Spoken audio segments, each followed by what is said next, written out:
Wanita ini dapat membaca ingatan hewan hanya dengan menyentuh tubuhnya. Berkat kemampuan ini, ia membuka toko hewan peliharaan. Tak lama setelah toko itu dibuka, ia berhasil menyembuhkan anjing presiden yang menderita depresi. Sejak saat itu, ia menjadi dokter hewan paling terkenal di lingkungan tersebut. Setiap hari banyak hewan mengantri untuk menemuinya. Awalnya, tujuannya hanyalah mencari uang.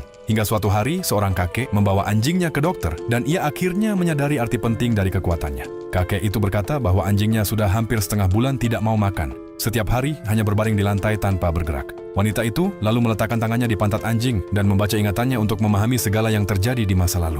Dia menatap anjing di depannya dengan perasaan haru. Dokter itu berkata kepada kakek itu bahwa anjing ini merasa sangat bersalah padanya. Meski sang kakek terus kekurangan makanan, tetapi tetap memberi anjingnya makan. Anjing itu berpikir karena dia makan terlalu banyak, kakek itu harus keluar dan bekerja keras setiap hari. Sehingga anjing itu merasa bersalah. Kakek sudah sangat tua, tapi ia masih terus merawatnya setiap hari, yang membuat anjing itu merasa bersalah lagi. Ketika kakek sakit dan tidak berdaya di tempat tidur, anjing itu merasa tak berguna karena tak bisa melakukan apapun untuk menolong. Jadi dia ingin mati kelaparan, agar kakek tidak perlu menderita lagi. Kakek itu sangat terharu. Dia berkata kepada anjing, "Aku bisa bertahan sejauh ini karena kamu.